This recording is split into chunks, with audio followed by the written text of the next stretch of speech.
The Kansas night is absolute black. Out on the plains, the darkness is so complete it feels like a physical weight. May 4th, 2007.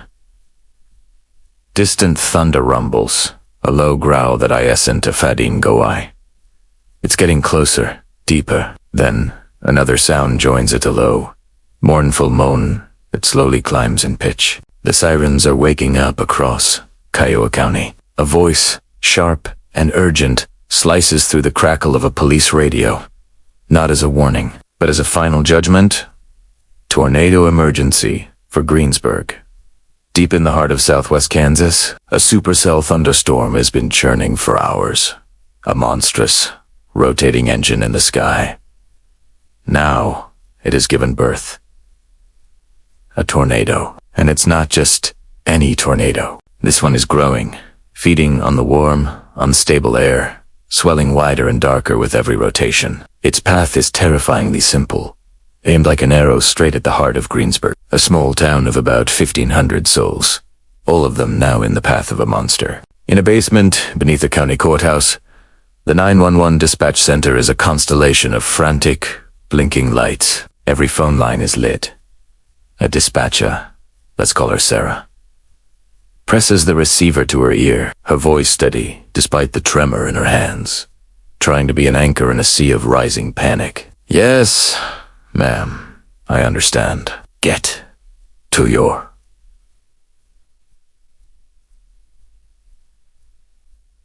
Now, on Main Street, a volunteer firefighter named Mark grips the wheel of his truck, inching through the eerie, empty streets. The wind is starting to howl, rocking the heavy vehicle. Through a loudspeaker mounted on the roof, his voice echoes through the growing roar, a desperate, repeating command. This is a tornado emergency. Get underground now. Take cover immediately. He passes the familiar storefronts, the town's iconic big well, all of it swallowed by the suffocating darkness. The air smells strange, like freshly plowed dirt and ozone, a metallic temps that coats the back of your throat. A few blocks away, a teenager, Alex, and his mom are wrestling with a heavy, wooden cellar door in their backyard. It's swollen shut, stuck fast in its frame. The wind rips at their clothes, and the rain, which began moments ago as a drizzle, is now a horizontal blast of stinging gravel. Push, his mom shouts, her voice nearly lost in the gale. We have to get it open, Alex.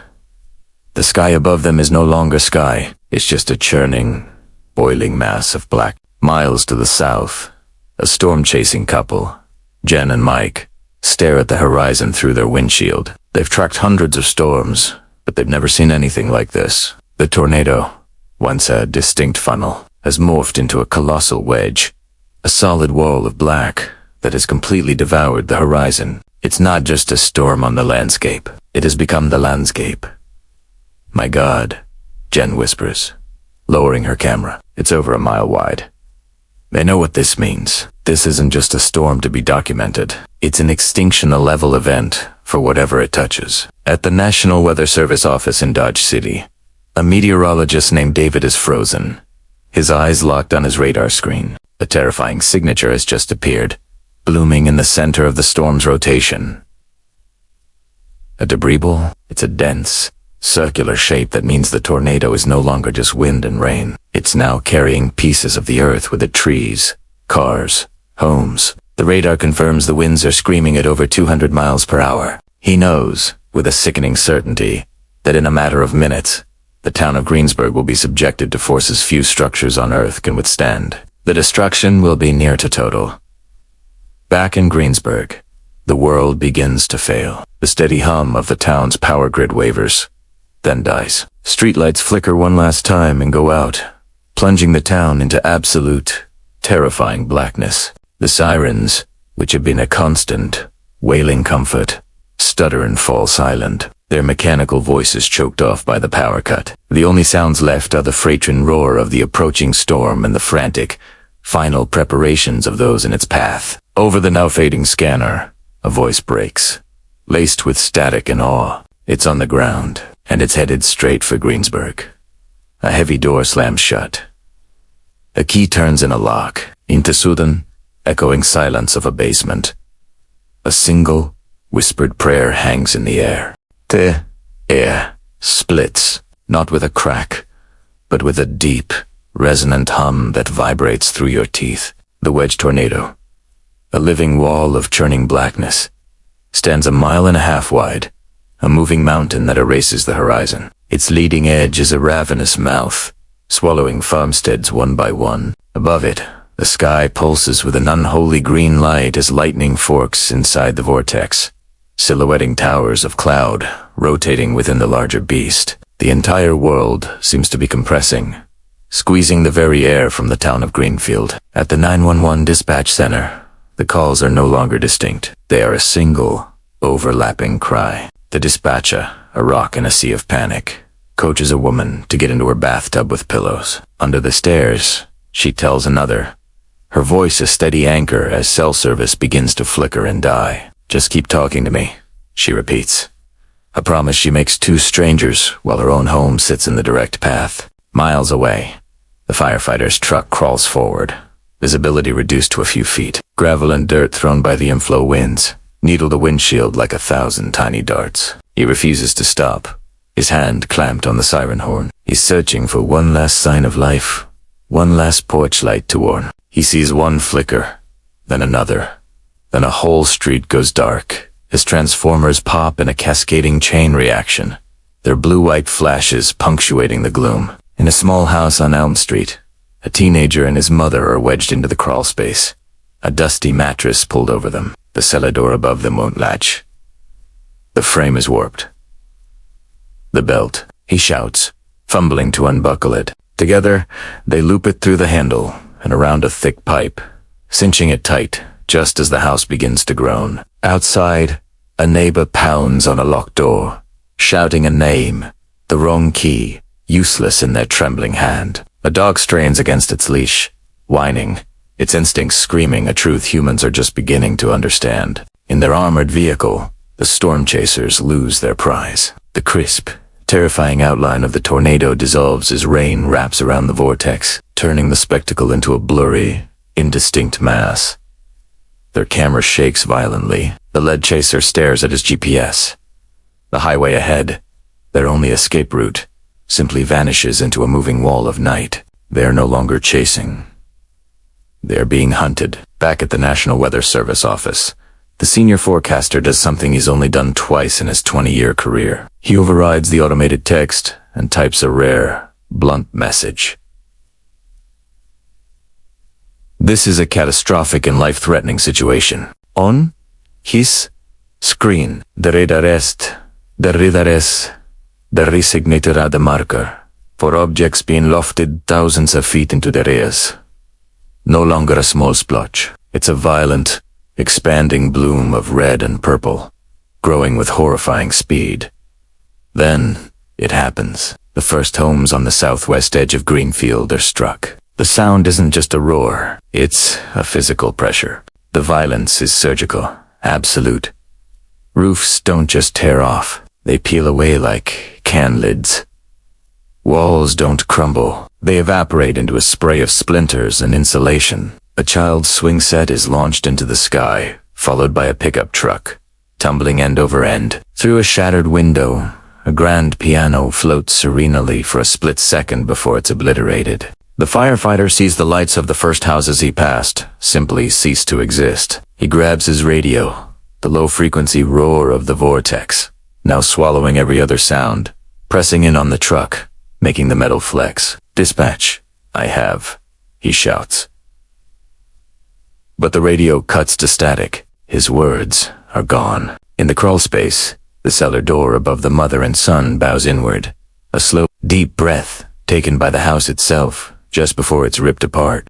The floorboards above me start to scream, not just creaking, but a high-pitched shriek of wood and nails being torn apart.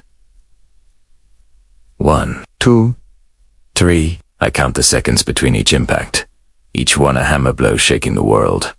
4, 5, a crash, and cold rain mixed with gritty pink insulation showers down on me through the joists. It's like the house is dissolving, being erased, piece by piece. My ears are ringing. Is this it? Is the house gone? Am I still here? It's impossible to tell if I'm even alive. In the 911 dispatch center, the whole building groans. It flexes like a living thing taking a punch. Ceiling tiles rain down, shattering on the consoles. The main lines are dead. I grab the handheld radio, my knuckles white. The power's out, but the batteries are good. Unit 12. Be advised, debris field is widening. Seek immediate shelter. Repeat, immediate shelter.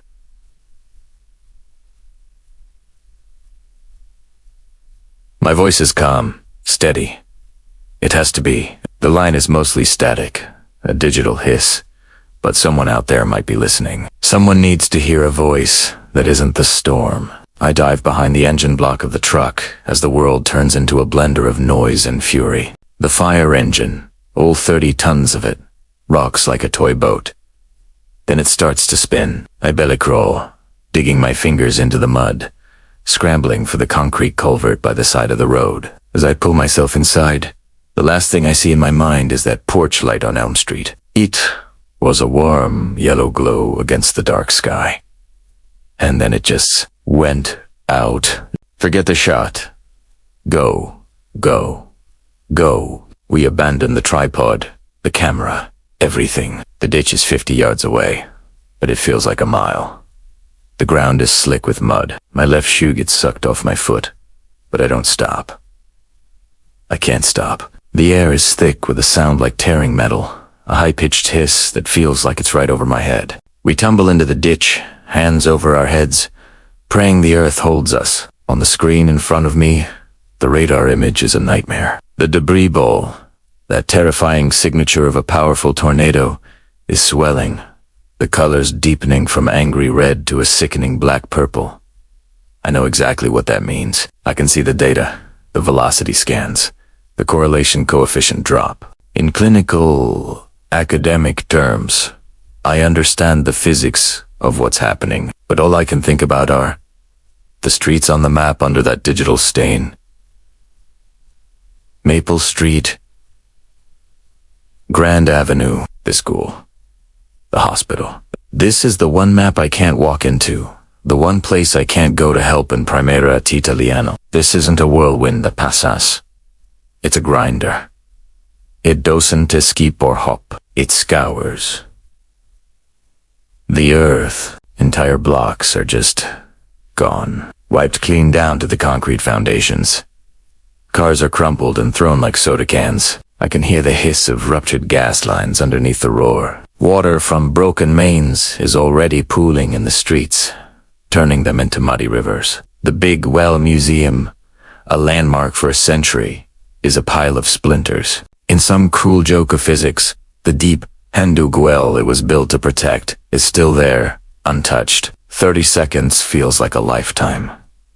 A minute is an eternity. And then, the pressure changes. It's a physical sensation, a painful pulling in my ears, and the deafening roar becomes a vacuum, a clawing, sucking void that pulls at your breath, at your skin, at anything not bolted to the center of the earth. Then, slowly, the grinding lessens. The overwhelming roar begins to slacken, fading into the background. It is replaced by the steady drumming of rain and the piercing shriek of 100 different alarms, car alarms, smoke detectors, security systems, all screaming into the night. And underneath it all, something new. Faint voices. Help. Is anyone there? People calling out from the wreckage. A fragile breath, a moment of silence that feels heavy, sacred, but it doesn't last. Far off, in the bruised western sky, a low rumble begins to organize itself again. Another flash of lightning illuminates the clouds. More storms are out there. T-wind-dies, not gradually, but all at once. An unnatural silence falls, punctuated only by the drip of water and the distant, mournful cry of a siren. From basements and storm cellars, the first survivors begin to emerge, crawling out into a world that no longer makes sense. The air is cold and smells of wet earth, pine needles, and something sharp, like ozone. Above, the clouds have broken, and the stars are impossibly bright, too close. There are no streetlights, No porch lights. No familiar glow on the horizon.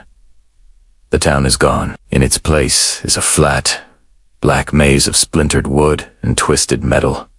Landmarks have been erased. Houses are piles of debris. Trees are stripped bare, their limbs skeletal against the night sky. People move like ghosts through the unrecognizable landscape, calling out names into the dark, their voices small and lost. Sarah. Mom. Dad. The questions hang in the air, unanswered. In what was once the center of town, a dispatcher stumbles out of the wreckage of the emergency services building. The front wall is missing. She makes her way to the parking lot, now scoured clean down to the bare concrete, and clicks on her battery-powered radio. "Dispatch to all units," she says, her voice steady despite the tremor in her hands. "We have a mass casualty event. All available personnel respond to Main and Elm." She pauses, realizing Main and Elm no longer exist. "Respond to the water tower." We're setting up command at the water tower. A firefighter, his face streaked with dirt, begins a methodical sweep of a flattened neighborhood. He carries a can of orange spray paint, marking each ruin with an X. As he clears it, "Fire department. Anyone in here?" he shouts, his voice swallowed by the void. He steps over a tangle of wires and his flashlight beam catches a front door lying flat on the ground. As he approaches, he hears a faint cough from beneath it. He drops to his knees. "Hello? Can you hear me?" "I'm with the fire department. We're going to get you out." The storm chasers, who just minutes ago were documenting the monster, have become first responders. Their trucks' powerful lights cut through the darkness as they navigate the debris field. They use their headlamps to find dazed survivors, helping a dazed elderly man to his feet, carrying a child with a broken arm toward an impromptu triage point set up in the only building still partially standing the post office. They work with a quiet urgency, their scientific mission forgotten, replaced by a simple, human need to help. But the danger isn't over. The sharp hiss of a gas leak somewhere nearby sends a fresh wave of fear through the scattered groups. Small fires flicker like malevolent sprites in the wreckage, fed by ruptured lines. Downed power cables spark and dance on the wet ground, spitting blue-white light. Then, a new sound, hard, rhythmic drumming. Hail begins to fall again. First, small pellets, then chunks of ice the size of golf balls, forcing everyone to scramble for whatever cover they can find. Another siren wails in the distance, a rising and falling signal of another rotation, another possible tornado, prowling the bruised and broken county. But help is coming. From neighboring towns untouched by the storm, a convoy of flashing lights appears on the horizon. Fire trucks, ambulances, and police cruisers from a dozen different jurisdictions, rolling in as part of a mutual aid pact. State troopers arrive to secure intersections that are now just imaginary lines in a field of rubble. Above, the thumping whir of a medevac helicopter battles the wind sheer, its searchlight a moving finger of God, looking for a safe place to land. On the amateur radio networks, operators relay addresses from memory, coordinating rescue efforts for streets that have been wiped off the map. The scale of the loss reveals itself in small, heartbreaking details. A school yearbook, splayed open in the mud, its pages of smiling faces now warped and stained. A man finds a single leather glove in the debris, and inside, a woman's wedding ring. Someone finds a refrigerator, 3 blocks from any kitchen it could have belonged to. A photo of a smiling golden retriever still taped to the door. The night wears on, an eternity of darkness and strobing red and blue lights. The number of missing is a terrifying, unspoken question. Everyone feels it. The immense, crushing weight of what has happened, but no one dares to say it aloud. As the first hint of gray appears on the eastern horizon, promising a dawn nobody is ready for, the firefighter finishes freeing the person from under the door. He climbs onto a huge slab of concrete, what was once a foundation, to get a better view. He raises his binoculars to his eyes, scanning the landscape as it slowly emerges from the shadows. And then, he freezes. His breath catches in his throat. Hoost stars. The sun rises. There is no town. From horizon to horizon, Greensburg is gone, scraped raw, as if the earth itself has been peeled back. 95% of the town, destroyed, 11 lives lost. Dozens injured. The enhanced Vegeta Scala, then brand new, had its first EF5, a monster that stayed on the ground for over 20 miles, with winds tearing past 200 miles per hour. This is what Dawn revealed. In the basement dispatch center, a voice, trained for calm, finally breaks. Just for a second, confirm fatalities are ... He reads the first few names. His voice cracks on a familiar one, then steels itself.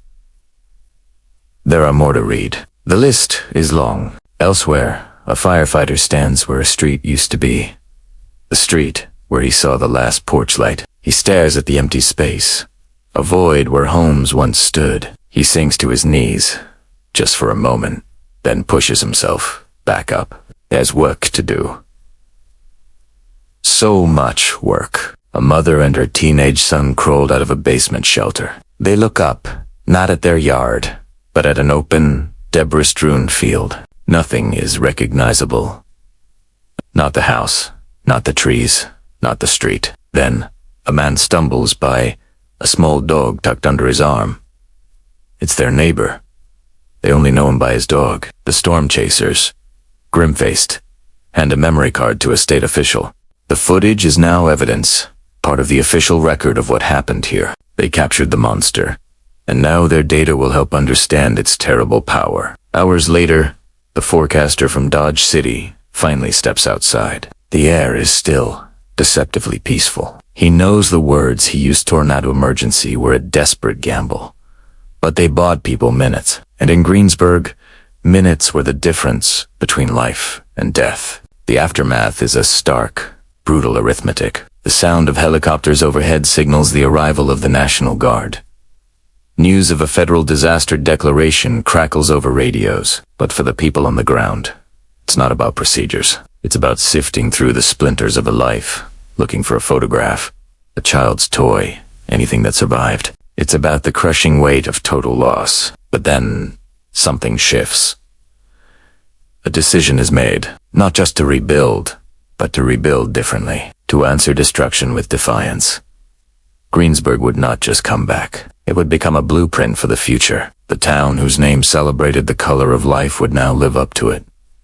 And they did. They built homes that sip energy, not gasoil italiano. They erected public buildings that earned the highest honors for green design. They turned to the same wind that destroyed them, harnessing it for power, with turbines spinning gracefully on the horizon. The rebuilt Bigwell Museum became a testament not just to the town's past, but to its resilient, sustainable future.